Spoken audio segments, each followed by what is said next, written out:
नमस्कार, मेरा नाम प्रिंस है और मैं आपका क्लास 1 में फिर से स्वागत करता हूं। आज हम रीजनिंग कर रहे हैं। रीजनिंग में जो है आज का हमारा टॉपिक है वह है वेन डायग्राम और लॉजिकल डायग्राम। वेन आरेख या तार्किक आरेख, यह हमारा पार्ट 2 है। पार्ट 1 हमने इससे पहले अपलोड कर दिया है। अगर आपने नहीं देखा है तो आप देख सकते हैं। उसका लिंक, वीडियो लिंक हमने जो है डिस्क्रिप्शन में दे दिया है, आप वहाँ से देख सकते हैं। तो चलिए शुरू करते हैं वेन डायग्राम और लॉजिकल डायग्राम का पार्ट 2।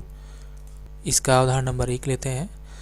आरेख में वर्त बेरोजगार, वर्ग परिश्रमी, त्रिभुज ग्रामीण तथा आयत बुद्धिमान व्यक्तियों को व्यक्त करता है। निम्न आरेख पर आधारित प्रश्नों के उत्तर दीजिए। तो कुछ इस तरीके के प्रश्न जो हैं इसमें आते हैं। इसमें जो है एक डायग्राम दिया होता है जिसपे हमने उत्तर देने होते हैं। तो चलिए देखते हैं।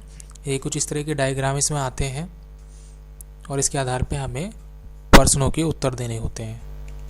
तो चलिए इसमें देख लेते हैं। हमें पहले जो है इसमें अपने जो है निशान जो है मार्क करने होते हैं। जैसे इन्होंने यहाँ पे कहा है वर्त जो है बेरोजगार को दर्शाता है, तो यहाँ हम पहले लिख लेंगे ये बेरोजगार जो है, वर्त जो है बेरोजगार को दर्शा रहा है। इसके बाद जो वर्ग है वो परिश्रमी को, तो ये हमारा वर्ग है इधर बना हुआ, इसको हम चिन्हित कर लेंगे। ये हो गया हमारा परिश्रमी। इसके बाद जो है त्रिभुज ग्रामीण है, तो ये त्रिभुज पे हमें निशान लगा लेंगे, ये ग्रामीण। इसके बाद जो है आयत जो है ये बुद्धिमान को दर्शा रहा है, तो यहाँ पे हमें निशान लगा लेंगे बुद्धिमान। तो इस तरह से इन पे लिख लीजिए ताकि हमें याद रहे कि कौन क्या है।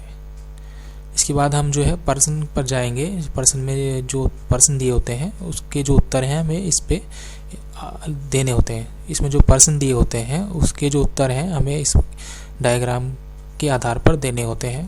तो चलिए पहला प्रश्न लेते हैं। इसमें पहला जो प्रश्न दिया गया है वह है ऐसे व्यक्ति जो बेरोजगार, परिश्रमी तथा बुद्धिमान हैं लेकिन ग्रामीण नहीं है।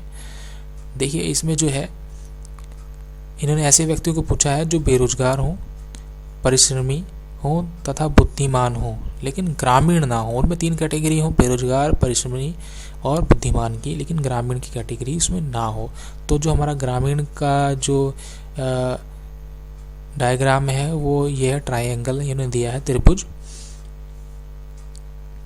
तो हम इसको छोड़ के जो इसके अंदर जो अंक लिखे हैं उनको छोड़ के बाकी तीनों कैटेगरी के अंकों को देखेंगे, लेकिन उनमें भी हम उन अंकों को देखेंगे जो कि वर्त में, आयत में और वर्ग में एक जगह इकट्ठे हो रहे हों। जैसे यहाँ पे हम देखें तो आयत, वर्ग और वर्त में जो अंक हैं और ट्रायंगल एंड त्रिभुज के अंकों को छोड़ के वो कौन से हमें दिखने पड़ेंगे। जैसे यहाँ पर एक ये 9 है। इसके अलावा यहाँ ऐसा कोई और अंक नहीं है जो कि त्रिभुज के बाहर हो और तीनों में हो। तो यहाँ से ये एक अंक जो है वो 9 है। तो इसका जो आंसर है वो 9 आ गया है। इसका आंसर 9 है। अगला प्रश्न लेते हैं नंबर 2। ऐसे ग्रामीण जो परिश्रमी तथा बेरोजगार हैं लेकिन बुद्धिमान नहीं है। इसमें 2 कैटेगरी होनी चाहिए, एक ग्रामीण की और एक परिश्रमी की तथा बेरोजगार की। तो 3 कैटेगरी है यहाँ पे, ग्रामीण, परिश्रमी तथा बेरोजगार, लेकिन बुद्धिमान वो नहीं है।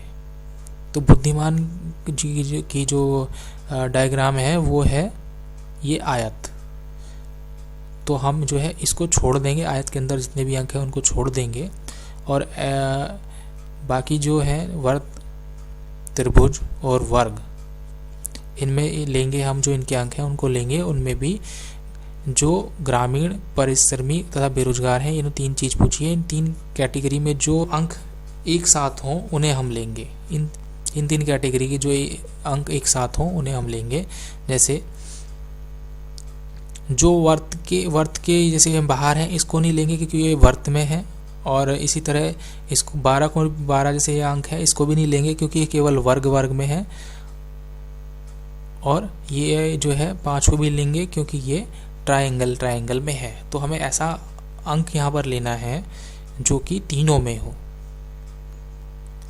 तो ऐसा अंक जो है वो हमें यहाँ दिखना होगा। ऐसा अंक जो है यहाँ पर 2 है। तो यहाँ पे आप देखें ऐसा अंक केवल यहाँ पर जो है वो 2 है जो तीनों में है।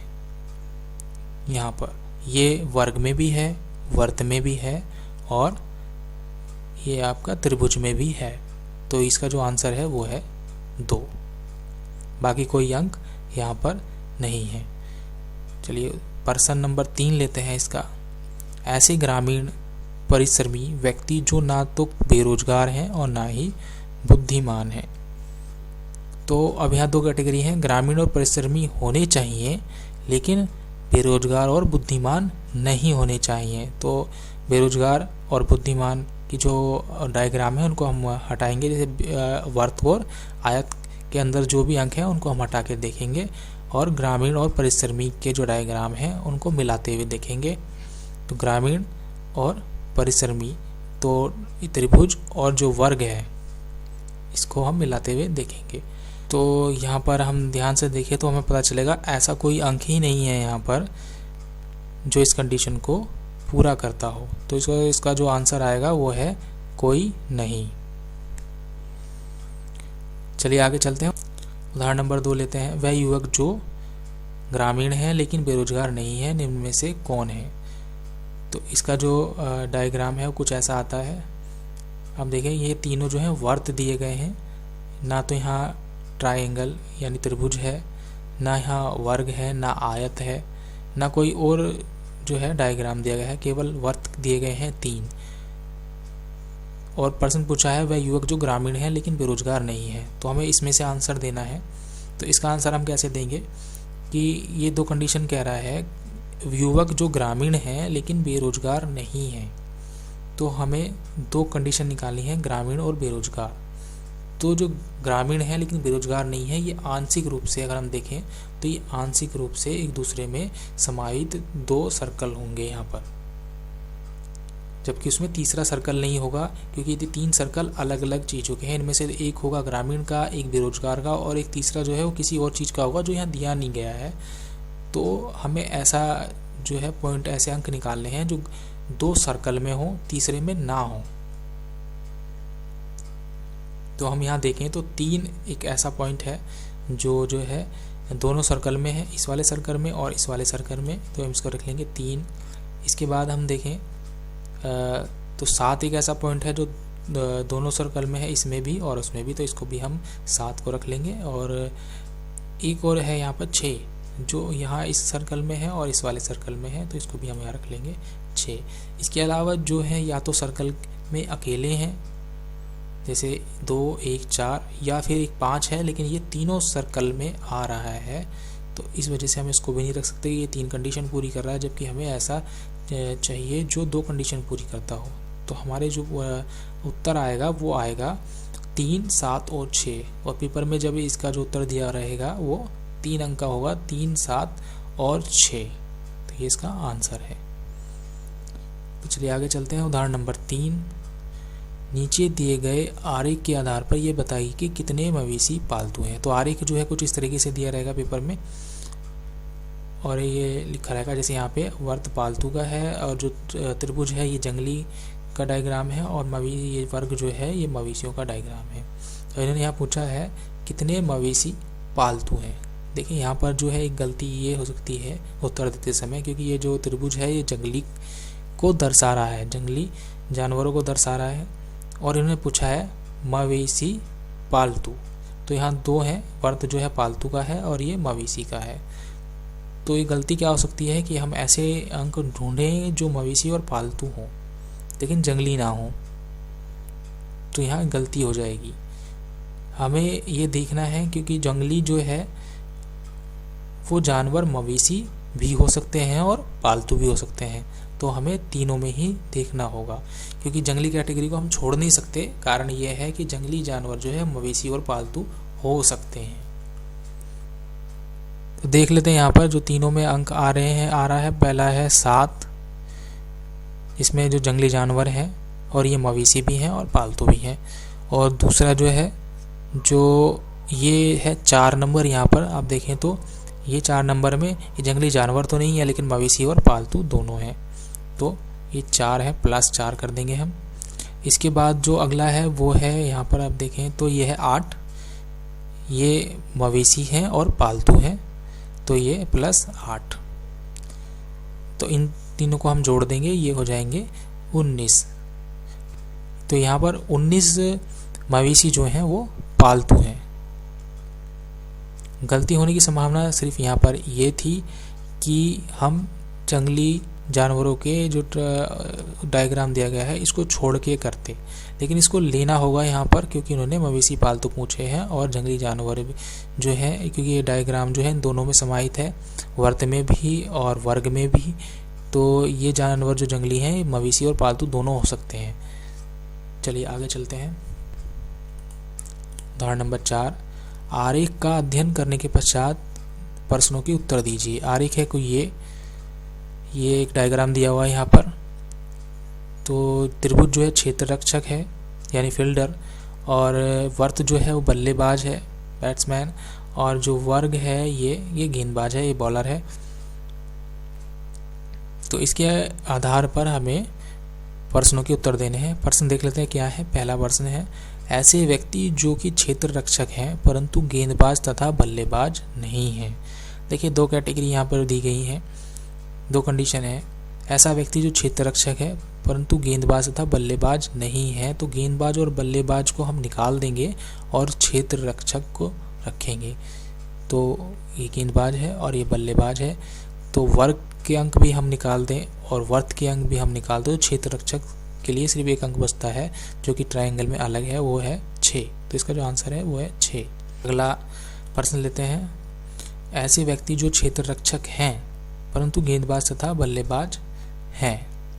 तो इन्होंने पूछा है कि ऐसे व्यक्ति जो क्षेत्र रक्षक भी हैं, गेंदबाज भी हैं तथा बल्लेबाज भी हैं, तीनों हैं, तो वो ऐसे कौन से हैं। तो वो अंक जो है तीनों में आना चाहिए, तीनों वर्ग में भी, वर्त में भी और त्रिभुज में भी। तो ऐसा जो अंक है वो है हमारे पास 5। तो इसका जो आंसर है वो है 5। प्रश्न नंबर 3 लेते हैं, ऐसे व्यक्ति जो बल्लेबाज हैं परंतु गेंदबाज तथा क्षेत्र रक्षक नहीं है। तो यहाँ पर जो कंडीशन दी गई है वो है कि बल्लेबाज तो हो लेकिन गेंदबाज तथा क्षेत्र रक्षक ना हो। तो 2 जो है डायग्राम हम हटाएंगे, क्षेत्र रक्षक का और गेंदबाज का। गेंदबाज का जो है वर्ग हट जाएगा और क्षेत्र रक्षक का ट्रायंगल यानी त्रिभुज हट जाएगा। तो एक वर्त बचेगा केवल, जिसमें हमें बताना है कि वो कौन सा है जो केवल बल्लेबाज है। तो इसमें सिर्फ एक अंक ऐसा आ रहा है जो ना तो त्रिभुज में है, जो ना तो त्रिभुज में है और ना ही वर्ग में है, वो अलग सिर्फ एक वर्त में है यानी बल्लेबाज में है, वो है 9। तो इसका आंसर जो है 9 आ जाएगा। प्रश्न नंबर 4 लेते हैं, ऐसे व्यक्ति जो गेंदबाज तथा बल्लेबाज दोनों हैं परंतु क्षेत्र रक्षक नहीं है। यहाँ पर गेंदबाज तथा बल्लेबाज दोनों हैं लेकिन क्षेत्र रक्षक नहीं है, यानी ट्रायंगल का जो अंक है, जो इसके अंदर अंक हैं, उनको हमें हटाना होगा और ऐसे अंकों को लेना होगा जो कि गेंदबाज और बल्लेबाज दोनों में हो, यानी वर्त में और वर्ग में, वर्त में और वर्ग में दोनों में हो। तो ऐसे जो अंक हैं यहाँ पर जो वर्ग और वर्त में है लेकिन ट्रायंगल में नहीं है, वो है 4 और 7। तो ये 2 अंक हैं, तो इनको हम यहाँ लिख लेंगे 7 + 4, तो ये हो जाएंगे 11। तो इसका जो आंसर आ जाएगा वो है 11। तो ये आज की हमारी क्लास थी क्लास 1 के लिए, वेन डायग्राम और लॉजिकल डायग्राम के ऊपर। आशा करता हूँ कि आपको ये क्लास पसंद आई होगी। तो हमारी वीडियो को लाइक कीजिए, चैनल को सब्सक्राइब कीजिए ताकि आपको और भी वीडियो मिलती रहें। ये हमारा वेन डायग्राम और लॉजिकल डायग्राम का पार्ट 2 था। इसका पार्ट 1 हमने पहले अपलोड किया है, आप उसे डिस्क्रिप्शन में लिंक हमने उसका दे दिया है, वहाँ से आप उस तक पहुँच सकते हैं। तो अगली वीडियो के साथ हम जल्दी वापस आएंगे, तब तक के लिए बाय।